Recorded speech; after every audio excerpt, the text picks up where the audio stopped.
Hello, welcome to my allotment. I'm John. I've had an allotment on this site since 2003. I started off with a small plot which I really enjoyed and I learned so much, but then I moved on to this plot in 2006 as I wanted more space. I wanted to build a fruit cage and I particularly wanted to have an asparagus bed, and eventually I've got a greenhouse, so plenty of room here. It's a large plot, not one of those linear ones that people associate allotments with, 100-foot long, 30 feet wide or whatever they are. This one is more or less a square, a bit of a wonky square, with the greenhouse there, which I put up in the middle towards the front. And then if I just pause there, you've got the path on the right hand side from the gate, and you probably can just about make out a path on the left of the greenhouse. And then down in the bottom corner of the plot, there's the fruit cage I was telling you about, absolutely full of soft fruit. A loganberry at the front, 5 gooseberry bushes, some black currants, red currants, white currants, blueberries, and then coming into the middle there, 2 old black wheelie bins, their storage, full of net, mesh and sticks and all sorts of other odds and ends that will come in handy one day. And then some of my compost bins. And moving down right in the middle there now, you can see broad beans. The more yellowy ones, they've finished now, they've cropped, and they're the ones near my neighbour's fence that I planted in the autumn, and they've done really well this year. We've had masses of broad beans, which we love. And at the front near the path there are the spring sown broad beans, which are just beginning to crop, and then lots of lettuces and squash and rows of carrots, and you can make out the bigger plants there, they're charred. And then this side, just coming into view, is the start of what I rather grandly call my orchard, where I've got some plum trees. There's an espalier plum there, and a morello cherry, and a kiwi. Unfortunately, the kiwi suffered in the frost we had a few weeks ago, and it's unlikely to fruit this year. Just a bit of fun. We're up at the top of the plot now, and you can make out the shed, the dark shape of the shed there. And in front of it is a pear tree that's got a nice little bit of fruit on it this year, which is quite encouraging. And then over on the left hand side there is a sort of espalier. It's a plum which I've tried to train onto a trellis. And behind it you might just about make out my hen pen. I've got 6 hens there who are very, very happy. Give them lots and lots of green food as treats and handfuls of corn, and they greet me every day. When I come up the path I get lots and lots of nice hen welcomes. We have a chat.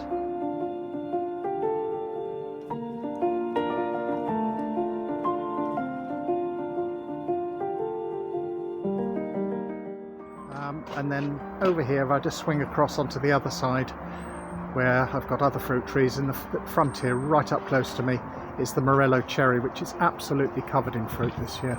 I don't know how I'm going to net it, but I'll have to do it because otherwise the birds will have all the fruit and I won't have any. The plot was derelict when I took it on. It's hard to describe really, so I've included a few still photos just to give you an idea what I had to tackle. It was shoulder high in brambles, a lot of long grass, some really nasty weeds, and with some help of some friends we sort of cleared it and covered it in black plastic and did lots and lots of burning and chopping back. And after a few months I got it into a state that autumn where I could begin to work on the soil. But it was worth it. Lots of hard work, but definitely worth it. I love my greenhouse. I put it up 5 years ago. Soon after I moved on the plot I managed to get hold of a second-hand one, but it didn't really stand up to the winter gales, and I was forever replacing panes of glass that had cracked. And so I decided to invest in a good strong one, and here it is. It's the most wonderful place to garden. My greenhouse serves 3 main purposes. It's a great place. I know it sounds crazy, but gardening in winter, if you've got somewhere sheltered, it's wonderful. You can get in there and close the door, and the temperature's always 2 or 3 degrees warmer than outside and sheltered from a cold wind. And I literally potter around sorting things out. You can see underneath the staging there are lots and lots of pots and all sorts of other things that need keeping tidy. I like to be well organised, and I do lots of planning and thinking about what I'm going to be sowing, what I'm going to be planting and where it's going in the various beds. And then in spring those shelves will be covered in seed trays with lots and lots of little seedlings in that are coming on. It's a great place for them because at night when the temperature drops, they're not going to get caught by the frost. And now in June, the greenhouse is really coming into its own for growing. And you can see here you've got tomatoes in their grow bags, and they're going to be tied up those tall canes as they grow. And hopefully in a few weeks' time, I'll be picking some wonderful juicy fruits. And then moving across here in the black pots, you've got peppers which love to bake in the sun. They harvest slightly later than the peppers, and we're eating those probably late August onwards.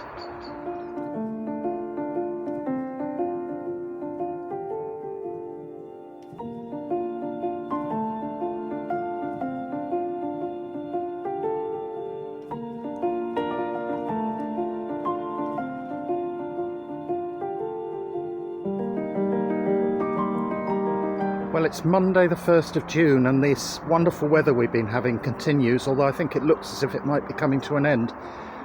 It's early in the morning, this is just after 7 o'clock, and it's a lovely time to garden on the allotment. The moisture from the night, the dew is still in the soil, and plants are very receptive, I find, to being watered at this time of day. And I just love pottering around, doing a bit of weeding, a bit of hoeing, maybe a bit of harvesting, although generally I return later in the day and close down the greenhouse and do some harvesting then. I'll just move the camera around so that you can see what a wonderful location the allotments are in. Clifton Suspension Bridge in the distance there, and then if I pan back round again, just about make out the hill line in the distance there is Ashton Court, just half a mile away. On this side, it's going to pick up my shadow now. On this side I've got potatoes. I'm growing two sorts here. There's the row nearest to the camera is their first earlies. These are Red Duke of York, which always seem to do well, and behind that is a row of Charlotte, which I'm very keen on. It's a lovely salad potato, it's very dependable. I'm using every inch of space, so you can probably just about, I can't reach over, you can just about make out a line of perpetual spinach there, charred. And dotted in amongst that I've got 3 or 4 squash, which once the potatoes are lifted, the squash plants will sprawl this way. And if I swing the camera across this way, you can make out the climbing beans. The longest row that you're looking at now are Belotti beans. We grow these when they pod. We grow these not to eat as young beans, although you can. We let them dry off, probably late September, early October. We pick the pods and shell them, and then we've got a good supply of dried beans for the winter. They make really lovely addition to vegetarian or with meat as a casserole. And then on this side, very much in the shade I'm afraid, you've got other climbing beans. These are runners at the back, and then the row at the front, very little plants there still, are some French climbing beans, which I love with their long slender pods. If I move on round, you can see in front of the greenhouse on this side, in the sunny side and the sheltered side, you've got some trays with lots of little seedlings still waiting to go out. Some aubergines there I can see, and some rather straggly leeks. And then beyond that, right at the end, you can probably just make out little dots of greens, and then beyond that some red, which are baby lettuces. And then if I come down to these 2 beds, now these are the only 2 true raised beds that I've got. There they are, and I always use these for salad crops. They seem to do well. The raised beds I made a few years ago, and they're lined with slate, which helps to retain the moisture, but also is protecting the timber on the outside from rotting away too quickly. It will in time. Now what's going on in this bed? Let's have a look. Well, of course we've got chives with their lovely purple flowers, and then down in the middle there you can see these are beetroot. There's a lovely golden yellow beetroot there, and somewhere you might just be able to see the pink top of a red beetroot. Across here, rocket, little dots of radishes there, little dots of red. I've had a great crop of radishes this year, very easy to grow. They germinate, I think they're the fastest germinating vegetable, 10 days from start to finish. Peas this year are doing really well. I've been watering like crazy, but you can see the pods are just swelling. And in this bed, the one that's nearest to the front of my allotment, I've got, well, you can see lots and lots of lettuces, and then down in here tucked away, kohlrabi beginning to form. They look like satellites, the globe with all those sprigs coming off them, and then there's some pak choi. And if I move the camera up a bit here, you can see, oh, let's have a look at these sweet peas at the front. Love growing sweet peas. They're a great pleasure. As everyone knows, you get the most beautiful scent from them. Not a very long lasting flower once they're picked, but you get a day or two of wonderful pleasure from the scent. And these are some more potatoes. These are pink fir apple. They're a lovely potato, very versatile. You can lift them when they're ready and eat them as a new potato, or you can save them.